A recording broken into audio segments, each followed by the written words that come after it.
A paz de Cristo para todos, sejam muito bem-vindos à pré-aula da lição 6 na classe aqui dos adolescentes, com o título O Nascimento da Sociedade. Sou o presbítero Denis Pereira e é um prazer recebê-los aqui nesta semana para mais uma pré-aula, para juntos a professores, superintendentes, coordenadores, pastores, dirigentes, alunos e todos que amam a palavra de Deus da Escola Dominical, prepararmos mais uma aula. Sou presbítero da Assembleia de Deus, aqui em Campinas, São Paulo, Ministério do Belém. Atuo há mais de 25 anos com a Escola Dominical e liderança de juventude na igreja também. E semanalmente estamos aqui, ajudando professores das classes de pré-adolescentes, adolescentes, jovens, juvenis e adultos. Por isso, se você não está inscrito no canal ainda, inscreva-se e ative as notificações, dá like no vídeo e deixe o seu comentário. Fale para nós de onde você nos assiste, deixe perguntas, participe da aula.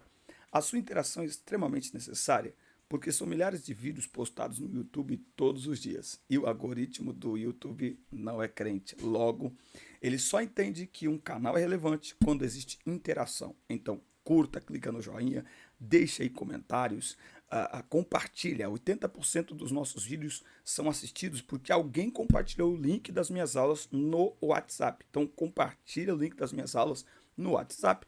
Pegue Bíblia, revista, papel, caneta e vamos juntos preparar mais uma aula da Escola Dominical.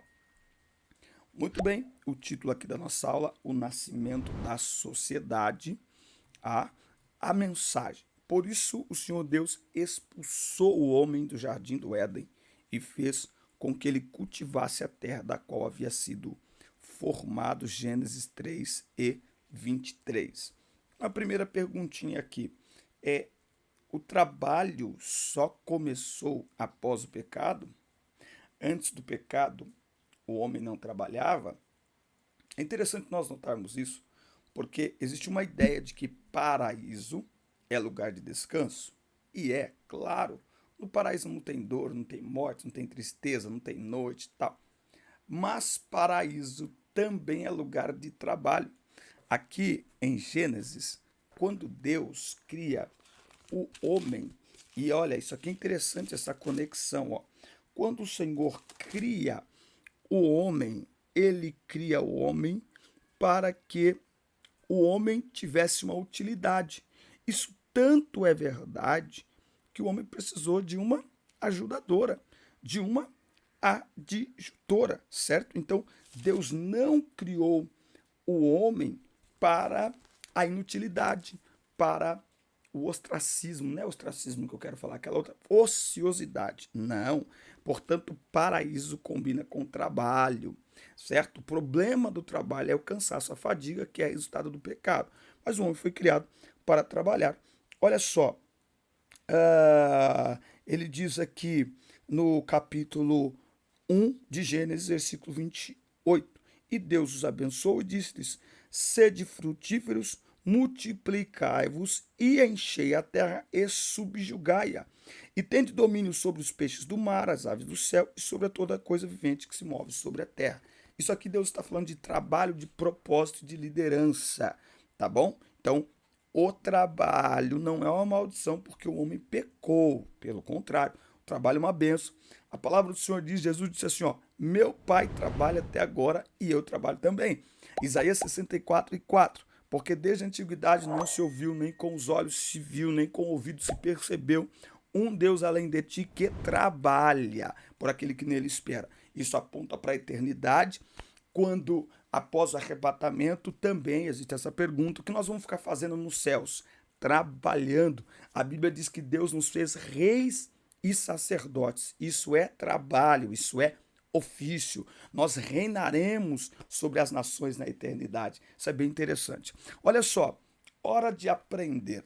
A vida fora do Jardim do Éden. Deixa eu só mostrar uma coisa para os irmãos, que é meu novo livro, um livro que nós estamos lançando, está aqui. O propósito é maior que a sua dor. Esse é um livro que nós lançamos, é o segundo livro que nós estamos lançando. Tem sido uma bênção para todos aqueles que tenham lido, e digo isso porque recebi do Senhor o que está escrito aqui, tá bom? Ao adquirir esse livro, você me ajuda com essa produção de conteúdo, você investe no meu tempo, me ajuda a adquirir mais equipamentos para melhorar a qualidade aqui do nosso conteúdo entregue aos irmãos. E também, neste ano, eu completo com a minha esposa 25 anos de casados. Ao adquirir este livro, você me ajuda a abençoar o nosso casamento com uma viagem, com um passeio de gratidão a Deus por 25 anos de uma união abençoada, tá bom? Adquira, o propósito é maior que a sua dor, é uma mensagem, você lê muito rápido e com certeza vai edificar a sua vida. O link para você adquirir está aqui na descrição e tem outros links na descrição aí também. Dá uma olhada de material gratuito do meu WhatsApp. Estamos à disposição para atender os irmãos pregando a palavra de Deus. Eu vou colocar nos stories alguns vídeos das últimas ministrações agora para vocês nos acompanharem, nos conhecer. Será um prazer atender os irmãos. Bom, a vida fora do jardim do Éden. Adão, agricultor, tá?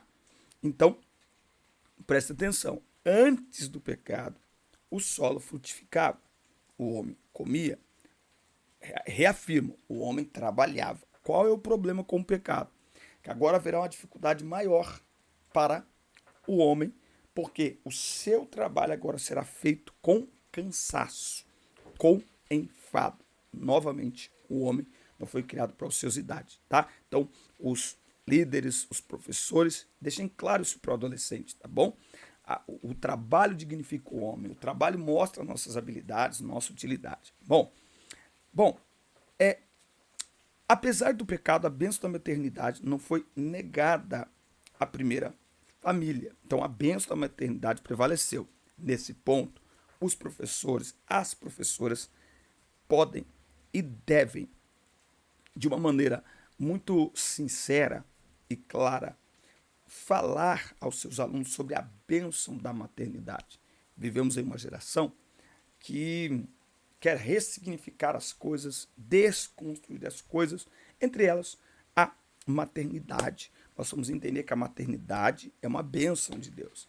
Deus nos escolheu para multiplicação. Olha que coisa interessante. Ao invés de Deus fazer bilhões e bilhões de seres humanos, ele nos deu a capacidade de gerar filhos, tá certo? E lembre-se que nós geramos filhos para a glória de Deus, independente da condição que o mundo está, tá? Então, Eva teve a experiência maravilhosa da maternidade. Vivemos um tempo aí em que muitos jovens, muitos adolescentes já não pensam em ter filhos, como se filho fosse uma maldição. Não, filho é bênção do Senhor. A maternidade é uma dádiva do Senhor, tá bom? Mas aí, por conta do pecado, tá? A herança do pecado acabou se manifestando dentro da família, tá? Então, aqui a gente pode levá-los a pensar uma atitude que prejudicou não só Adão e Eva, mas prejudicou toda a sua descendência e chegou até nós. Por isso que nós temos que ter muito cuidado com as nossas decisões, com as nossas escolhas, tá? Por isso que nós não podemos dar ouvidos ao inimigo, porque uma simples escolha errada, uma simples decisão errada pode ter um efeito extremamente devastador na vida de milhares de pessoas. Então nós temos que ter muito cuidado. Nós temos aqui, quando Caim e Abel foram oferecer uma oferta ao Senhor. A oferta de Abel foi aceita, mas a de Caim foi rejeitada. Abel trouxe uma caça e Caim trouxe produtos ali da terra. Caim endureceu o coração. Interessante que antes de Caim matar o seu irmão, Deus o advertiu, dizendo: o pecado está na porta à sua espera. Ele quer dominá-lo, mas você precisa vencê-lo. Nós precisamos aproveitar essa oportunidade para mostrar aí aos alunos que o pecado ele está em nós. O pecado está em nós. Somos o nosso maior inimigo. Olha só o que a Bíblia diz. Olha só o que a Bíblia diz em Tiago 4. De onde vêm as guerras e brigas entre vós? Porventura não vem disto das concupiscências dos desejos que guerreiam nos vossos membros? Certo? Então, está em nós, está dentro de nós, tá? Então, por isso que a gente tem que ter muito cuidado para não nos deixarmos guiar pelos desejos, principalmente os desejos errados. Olha só o que diz em Tiago ainda, capítulo 1:12. Abençoado é o homem que resiste à tentação, porque tendo sido posto à prova, receberá a coroa da vida que o Senhor prometeu aos que o amam. Que homem algum ao ser tentado diga, por Deus sou tentado, porque Deus não pode ser tentado pelo mal e a nenhum homem tenta, mas cada homem é tentado, quando atraído e seduzido pela sua própria concupiscência. Depois, havendo a concupiscência concebido, gera o pecado, e o pecado sendo consumado gera a morte. Então nós precisamos aí entender que há em nós uma semente de pecado, e por isso nós não podemos nos guiar, nos definir pelo pecado. Nós não podemos. O pecado habita em nós, mas não são os desejos que nos dominam, ok? Os desejos estão em nós, fazem parte da nossa personalidade, da nossa natureza, mas os nossos desejos, eles foram prejudicados, contaminados pelo pecado. Então cabe a cada um de nós não sermos guiados, ou não cabe a cada um de nós não seguirmos os nossos desejos, mas seguirmos a palavra de Deus para que os nossos desejos não nos dominem, ok? O que deve nos dominar é sempre aí a palavra de Deus, ok, meus irmãos? Até aqui tudo bem? Por favor, fala para nós aqui nos comentários se está tudo bem. Inscreva-se, ative as notificações, dá like no vídeo, deixe seu comentário, que é muito importante para nós, tá bom? Olha só, a misericórdia de Deus sobre Caim. Você fez um treinamento para professores da IBD? Em breve, muito em breve, nós iremos disponibilizar um treinamento específico para você transformar as suas aulas da escola dominical. Por isso, não perca a oportunidade de acompanhar todo o conteúdo aqui do nosso canal. Em breve vamos liberar este curso para vocês. A misericórdia de Deus sobre Caim. A sentença contra o pecador. O crime de Caim foi gravíssimo. O sangue de Abel clamava a Deus desde a terra. Deus deu a sentença ao homicida e disse que ele estava amaldiçoado e não poderia mais cultivar a terra, pois o solo não produziria como antes. Tá? Então a coisa aqui com Caim ficou um pouco pior e ele viveria sempre fugindo. Tá? Diante dessa sentença, Caim reclamou, né? Ou clamou dizendo: eu não vou poder aguentar um castigo tão pesado. Né? Então, só que ele não mostrou o arrependimento por ter matado o seu irmão. Ele não buscou perdão, ele apenas reclamou da sentença. E esse que é um grande problema. Tem pessoas que quando erram, ao invés de se arrependerem, o que é se arrepender? Reconhecer que errou, reconhecer que deu mancada, reconhecer que pisou na bola. Ao invés de reconhecer que errou, reclamam da sentença, reclamam do castigo, reclamam do julgamento, reclamam, enfim, da disciplina. Não. Quando nós erramos, gente, presta atenção, ensinando adolescentes, a gente tem que ensinar isso. Quando erramos, o melhor caminho é o caminho do arrependimento. Errou, tem que reconhecer que errou, pronto e acabou. Não interessa qual é o castigo, não interessa nada. Por quê? Porque a Bíblia diz que quem confessa e deixa, alcança misericórdia. Misericórdia. Tá bom? Então, ó, nos dias de Noé, algum tempo depois, o Senhor disse que o homicida deveria morrer. No entanto, no caso de Caim, a misericórdia divina ela entra em ação. Deus não matou o homicida e deu a ele a chance de continuar a viver. Por isso que a Bíblia diz que as misericórdias do Senhor são a causa de não sermos consumidos. Se Deus reagisse aos nossos pecados na mesma intensidade daquilo que nós fazemos de errado, nós seríamos destruídos. Nós seríamos destruídos. Mas tem a misericórdia de Deus, que não é licença para pecar. Ela é uma porta aberta para corrermos em busca do perdão sempre que pecarmos. Ah, que isso, irmão. Pelo amor de Deus. Irmão, isso dá trabalho para falar, irmão. Oh, você está pensando que é assim, de graça? A misericórdia divina, anote aí, não é liberdade para pecar. Mas ela é uma porta aberta todas as vezes que pecarmos. Porque pior do que pecar é continuar fugindo de Deus. É não se arrepender. é não confessar. Porque enquanto você não se arrepende, enquanto não se humilha, enquanto não confessa, não tem perdão. E sem perdão, o resultado é condenação.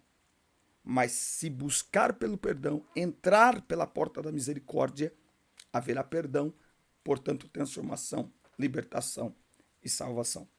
Por isso que devemos evitar o pecado, mas ao pecar não devemos correr de Deus, e sim devemos correr para Ele. Que isso, irmão, meu Deus do céu. Bom, aí nós vamos ter aqui no terceiro tópico o surgimento das sociedades. O surgimento das sociedades. Caim e sua mulher tiveram um filho que foi chamado de Enoque. Adão e Eva tornaram-se avós. Caim e sua esposa tiveram muitos outros descendentes. Um deles se chamava Lameque, que contrariou o padrão divino para o casamento. Olha só, um abismo chama outro abismo, tá? Então, o livro de Gênesis deixa muito claro que o pecado entrou no mundo por Adão e Eva, mas ele passou para todas as pessoas, tá?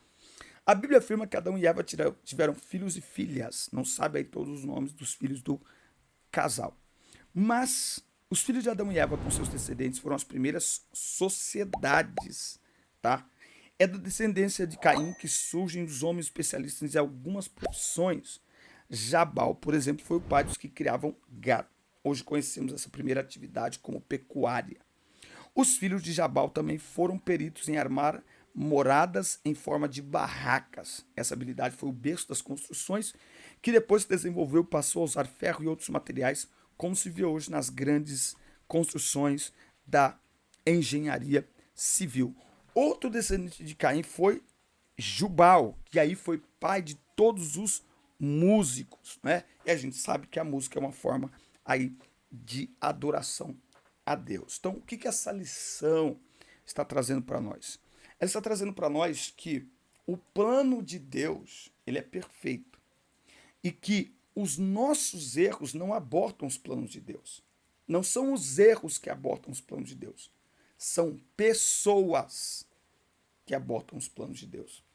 Quando nós nos arrependemos, o Senhor, ele é poderoso para nos perdoar. Mas para mim, a grande lição nesta aula é cuidado com as suas escolhas. Cuidado com os seus desejos. Uma ação pode desencadear uma destruição em cadeia.